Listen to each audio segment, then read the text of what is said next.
Just about 30 years ago, we didn't have any scientific proof of a planet outside our solar system.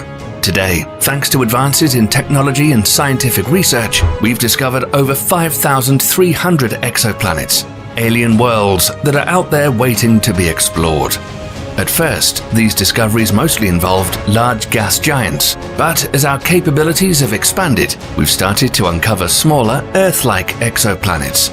Scientists have already found more than 50 exoplanets with masses similar to Earth, and over 800 worlds with radius less than 1/2 times that of Earth. We don't know of many such planets orbiting in the habitable zone of their parent stars, where the conditions are just right to support life, but that's already starting to change. As our search for habitable planets continues, we're beginning to discover entire planetary systems with more than one potentially habitable world. And we already know about at least one such system in our cosmic neighborhood.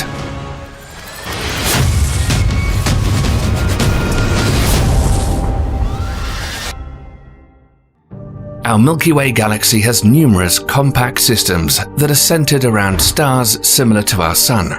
However, planets orbiting closely to these stars are usually too hot and therefore unsuitable for supporting life. But when it comes to colder, fainter stars, the habitable zone around such stars is much closer. This is Gliese 667, a triple star system located in the constellation of Scorpius, just about 23 light-years from Earth. It contains the first known example of a system where a low-mass star has multiple potentially habitable rocky planets orbiting within its Goldilocks zone. Similarly to Alpha Centauri, the system has 3 stars. GJ667a is a K-type main sequence star and the largest one in the system.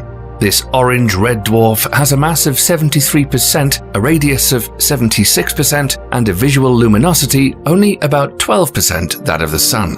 At an average distance of 12.5 AU is its companion GJ667b. It's also a K-type orange-red dwarf, about 69% the mass of the Sun, and it radiates just about 5% of our star's visual luminosity. And just like with Alpha Centauri, the most interesting is the third star. Gliese 667c is an M-type red dwarf with a mass and radius only a third of the Sun. It's also incredibly faint, and a comparatively cold star with a surface temperature of 3,775 Kelvin. Yet, despite its small size, GJ667c has a surprisingly rich planetary system. Initially, scientists thought there were only 3 exoplanets orbiting Gliese 667c, but after revisiting existing data and making additional observations, they discovered there may actually be 6 planets in the planetary system, with 3 or even 4 of them being potentially habitable super-Earths. So what exactly is a super-Earth? The term is used to describe a planet that's larger than Earth, but not quite as large as the gas giants like Jupiter and Saturn. These planets can be made up of rock or a mixture of rock and ice, and they may have atmospheres that could support different life forms. The closest planet to the star, Gliese 667cb, is a scorching hot world at 200 degrees Celsius. Being the most massive one in the system, about 5.5 times that of Earth, this exoplanet probably has a very thick atmosphere and orbits its host star in just 7 days. The 3 potentially habitable planets in the Gliese 667 system are all located further away from their host star, and they all have masses between 1 and 5 times that of Earth, making them great candidates for habitability. Gliese 667cc, the next closest planet, orbits in the inner edge of the star's habitable zone. It has a mass about 3.8 and a radius 1.8 times that of Earth, and its year lasts just 28 Earth days. With the Earth Similarity Index of 0.85, it's known as the Holy Grail of extrasolar planets. Because of the low energy output, the habitable zone around the red dwarf GJ667c is located very near to the star, ranging from 0.11 AU to 0.23 AU, and is entirely contained within the orbit of Mercury. To compare, Earth is located at about 1 AU from the Sun. Our planet would be an ice world if it orbited star C at that distance.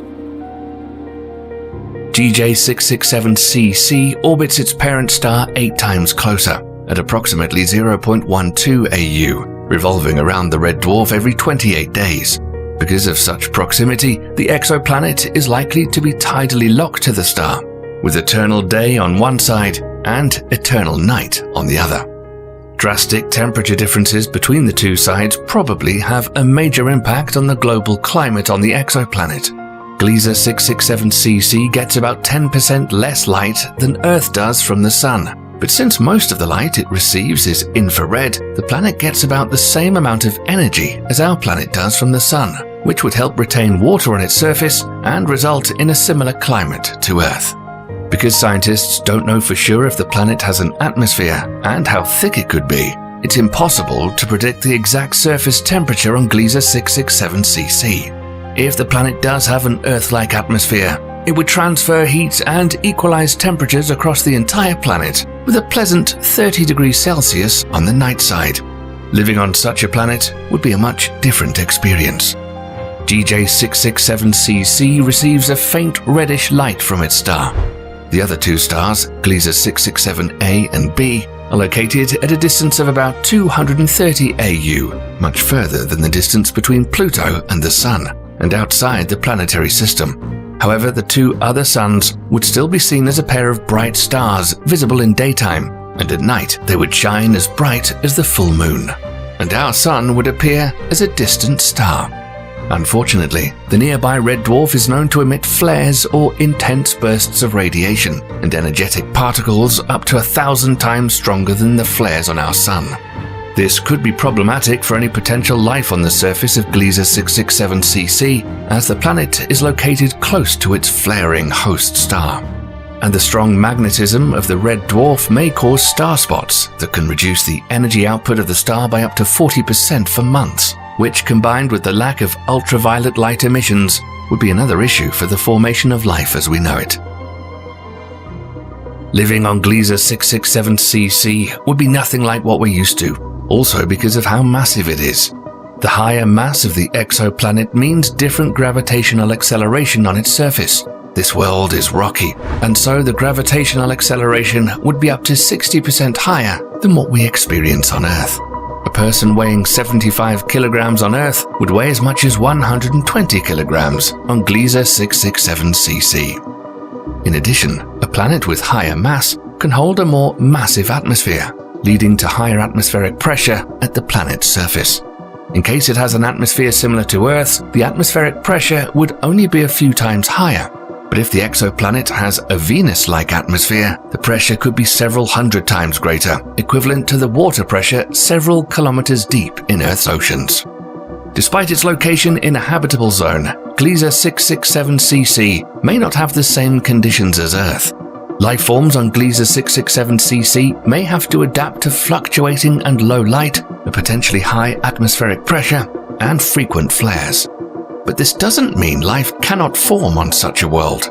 We've already seen examples of remarkable life adaptability on Earth.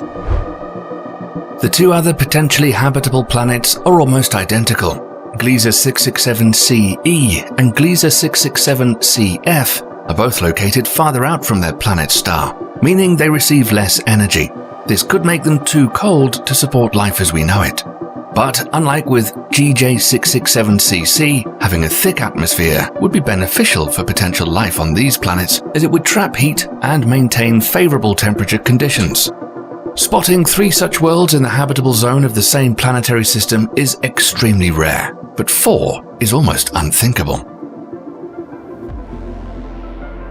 According to one study, 5 planets in the Gliese 667c system are estimated to receive solar radiation ranging from 20 to 200% of the current exposure of Earth to the Sun, which makes them all candidates for potential habitability. But there are other factors in play. Scientists have determined that for a planet with a mass equal to Earth, the habitable zone around Gliese 667c has 2 boundaries.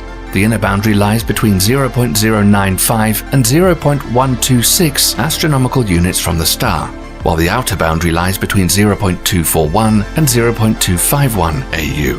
Any planet orbiting within these distances from star C may be able to sustain life, as it would have the right conditions for liquid water to exist on its surface.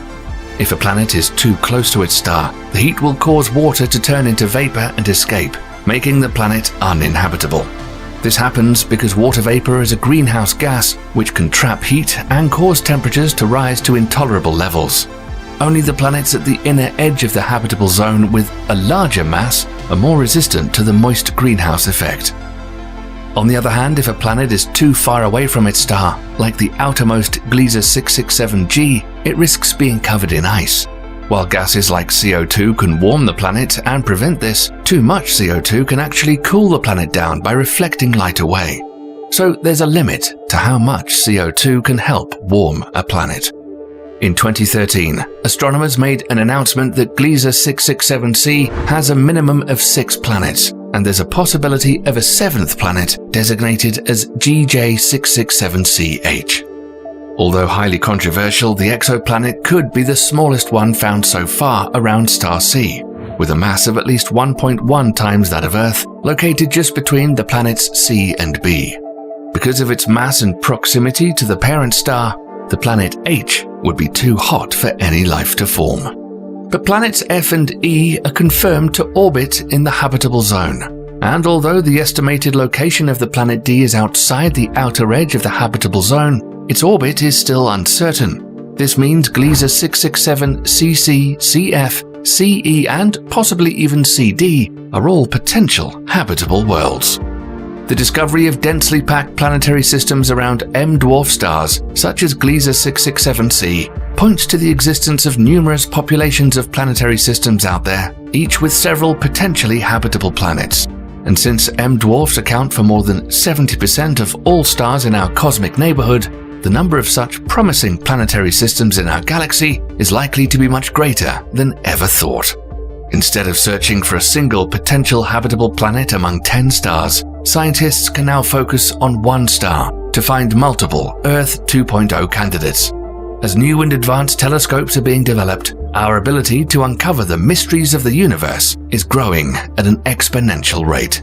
What star system would you like to hear about next? Sound off in the comments. Stay tuned here to be the first to hear about the next big discovery in the cosmos, and make sure you click the super thank you button if you enjoyed the video.